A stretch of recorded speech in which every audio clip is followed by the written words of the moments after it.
remember replay?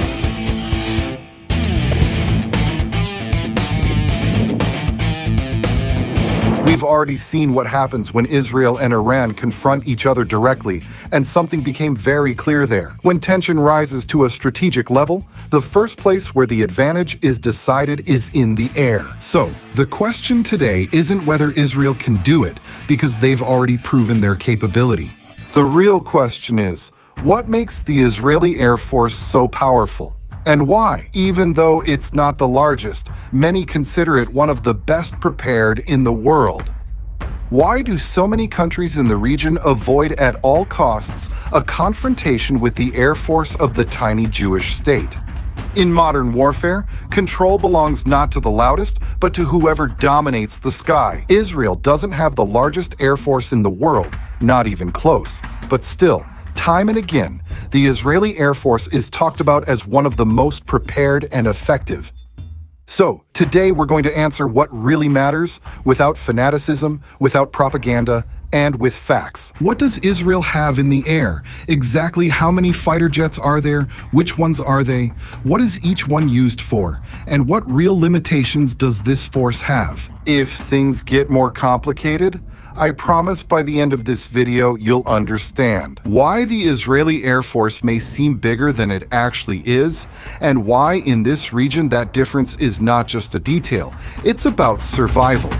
So let's get to the point. Look, to understand the Israeli Air Force, you really have to see it through the right lens. An Air Force isn't about how many planes I have. An Air Force is a system. It's planes. Yes, of course, but it's also intelligence, warfare, electronics, refueling, transport, helicopters, rescue, training, logistics, doctrine, and above all, experience.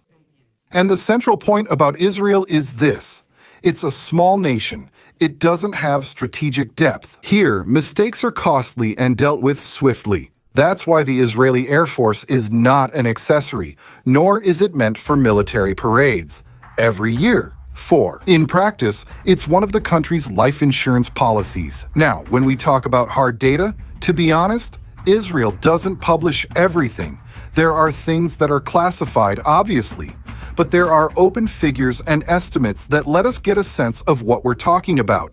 In public sources, Israel's total inventory is usually placed in the range of around 600 aircraft, including planes and helicopters. And the combat component, the ones that actually go out to intercept or attack, is estimated to be in the hundreds, to be more exact, at a figure of 280 combat aircraft. I repeat, this is just to give a sense of scale, not to play at being a military spokesperson.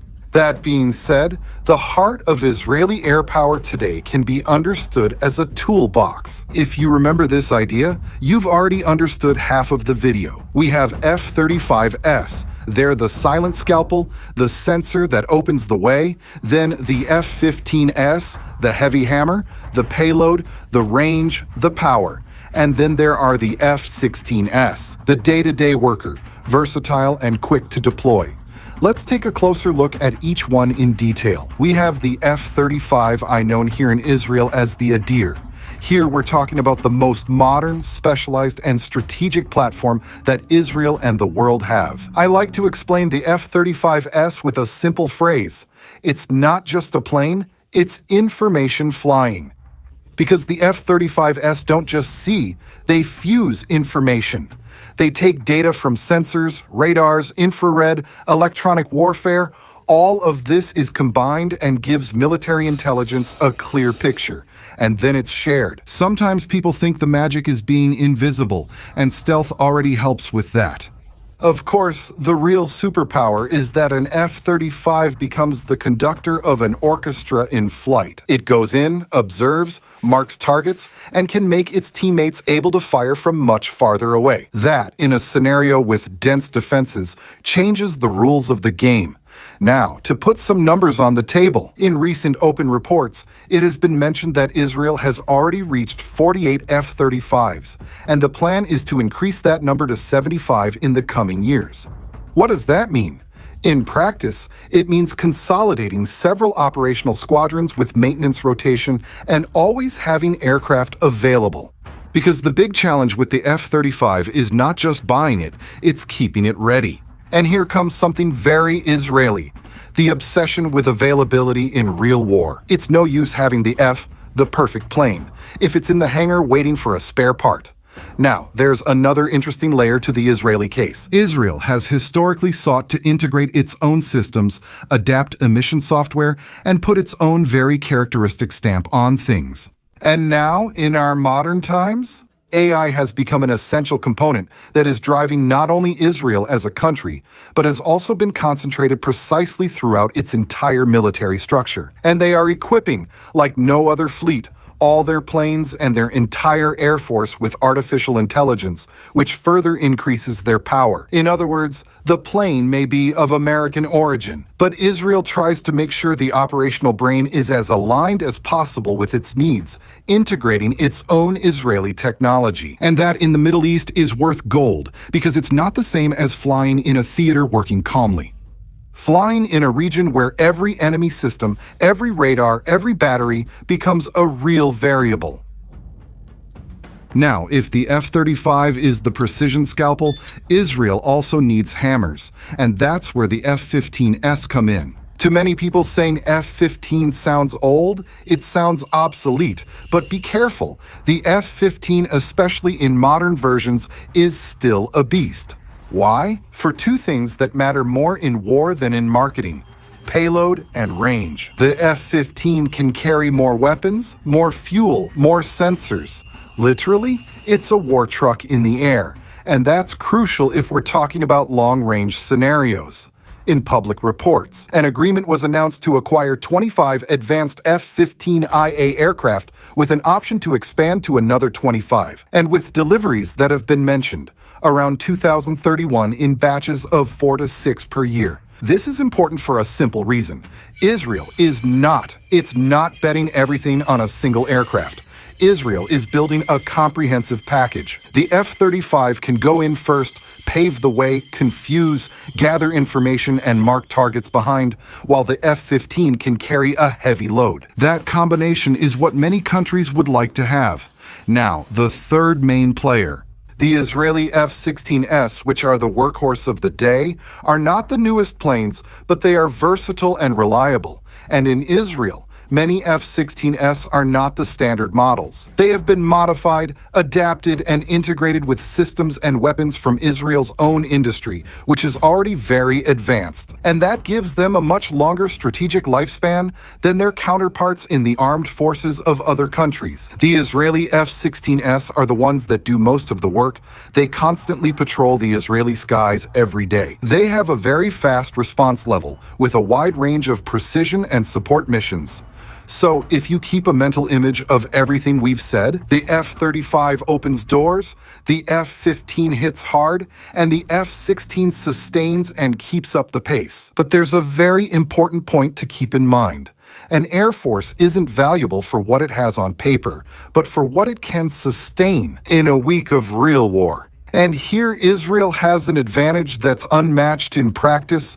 Israel has operated for decades in real scenarios. That means experienced pilots. It means intelligence that's constantly updated. It means coordination with other branches. And the hardest thing, which is worth gold, is that they learn quickly from every operation. If you ask why many people say this Air Force is one of the best, usually the answer isn't because it has more planes.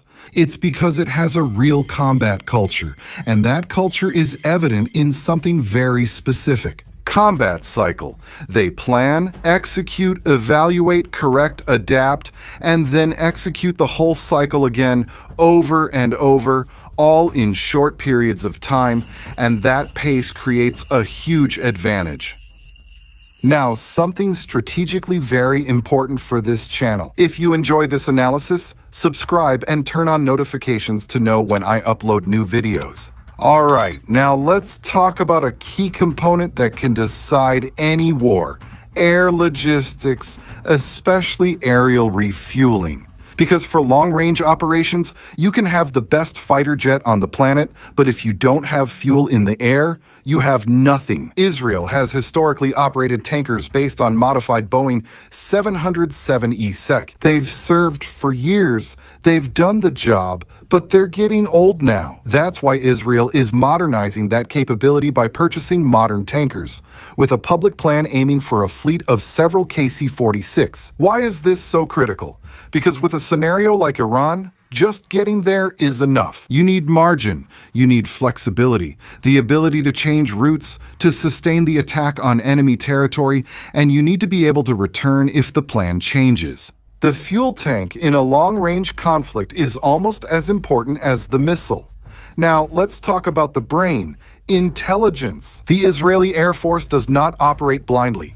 Israel invests heavily in surveillance, reconnaissance, and signals intelligence. That includes very specific platforms, the Special Mission Gulfstream G550 SEQ. On one hand, we have the G550 EITAM, which functions as an airborne early warning and control system. Basically, it's a flying radar with wide coverage that helps detect, track, and coordinate what's happening in the air in real time. And on the other hand, there's the Shabbat-type version, the Oron, focused on signals intelligence, listening to emissions, locating radars and communications, and feeding information to the squadrons. With a much clearer map of the enemy in real time, what is all this for? To be able to have a clear map of the battlefield. They are the eyes that can see absolutely everything. What can't be seen is shared in real time.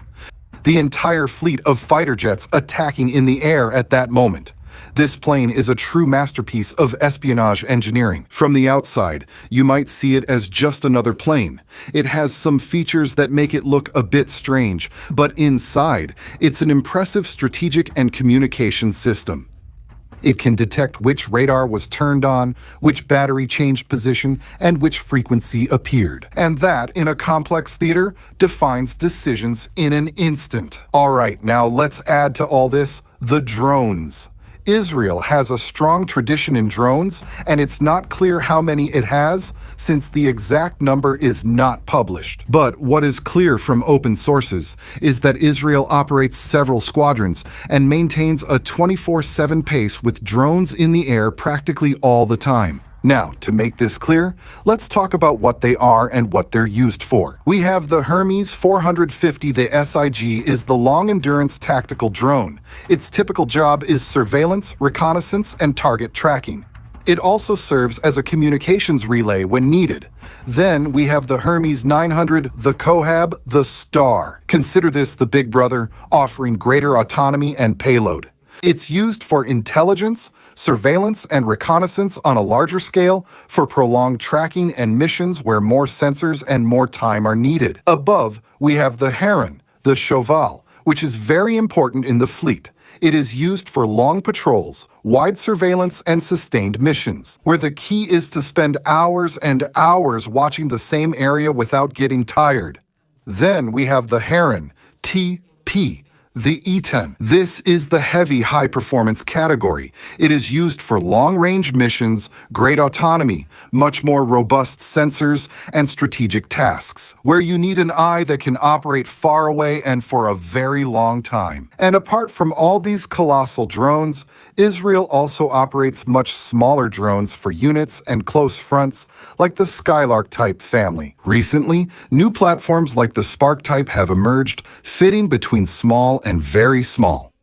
Very specific needs, especially when accompanying infantry troops. So, when you hear about Israeli drones, don't think of just one model. Think of a complete toolbox. Drones don't replace fighter jets.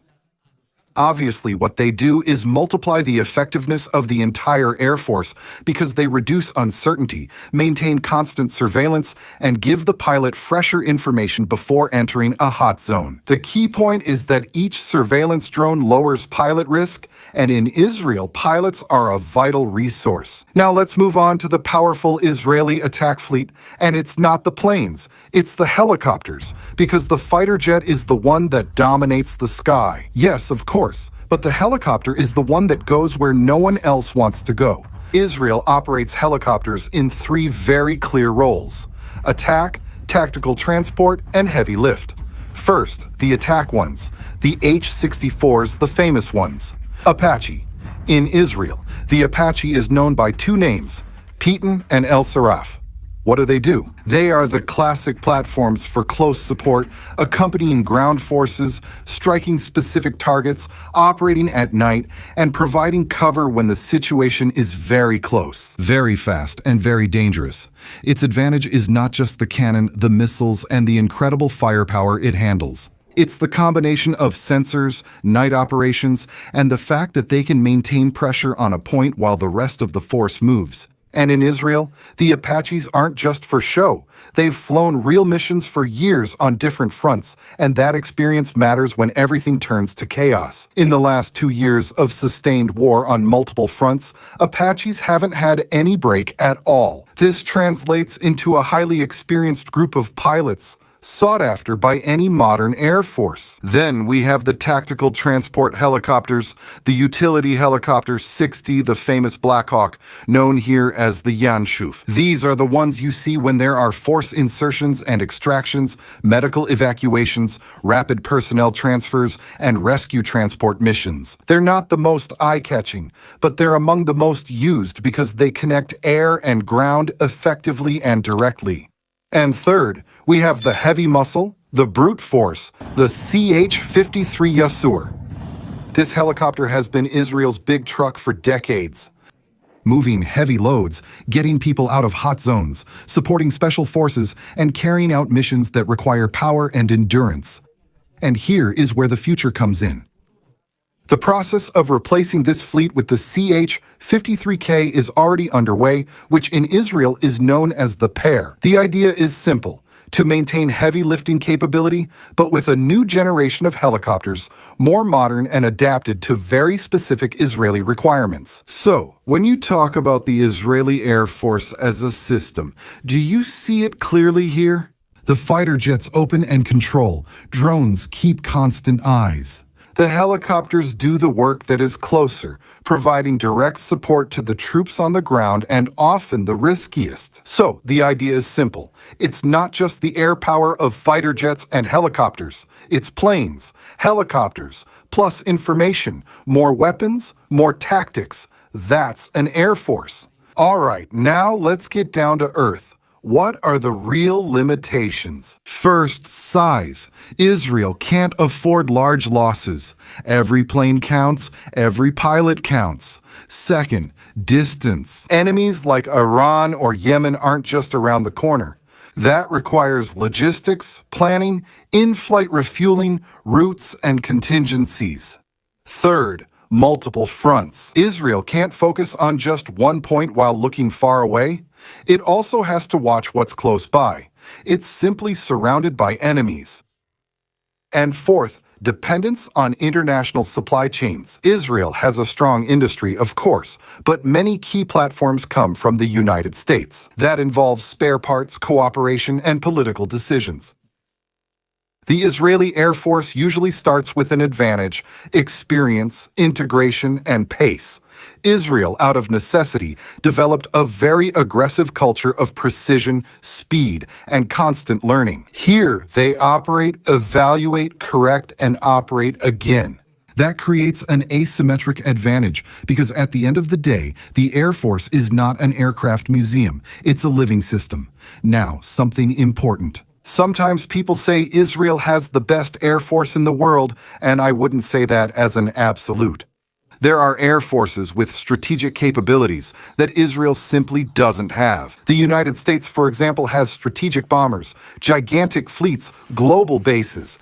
Israel doesn't have any of that. But what you could say, and with good reason, is the following. Israel could have one of the air forces best prepared for real war. In relation to Israel, its size and its environment of constant threat, which, it must be said, is the most volatile on the planet. That's very different. It's like comparing a boxer who fights regularly with one who fights once a year. It's not just about strength, it's rhythm, it's reflexes, it's adaptation. This combination is precisely what makes the Israeli Air Force so effective. Now, before we wrap up, I want us to understand how a complete operation, a hypothetical long-range scenario, doesn't start with takeoff. It starts days before. Intelligence, signals, confirmation, routes, defense, contingencies. Then comes electronic warfare, which is about blinding the enemy's eyes, confusing, degrading, and only after that comes the combat package. And in a serious package, you don't just send fighters, you send support, you send tankers, and you also prepare rescues. Because at least for Israel, maintaining search and rescue capabilities is very important. Because for the Israeli state, pilots are extremely valuable. They are their most precious asset. Each pilot represents years of training, experience, and judgment. So, when you hear about Israeli air power, don't just think of modern state-of-the-art aircraft, but think of an integrated system. It can't afford long, uncontrolled wars. Israel needs to be fast, precise, smart, and that's why the Air Force is its backbone.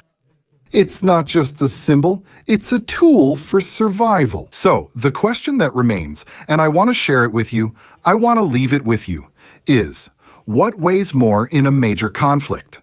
The most modern aircraft, electronic warfare, or the ability to sustain long campaigns with logistics, supply, and availability? Tell me in the comments. I'm sure we'll see some great analyses there, some very interesting ones. If you liked this video, share it. Subscribe to the channel. Turn on the notification bell so you can stay informed about everything happening here in Israel and the region with reports and weekly updates. Don't leave without leaving your like. See you. Bye.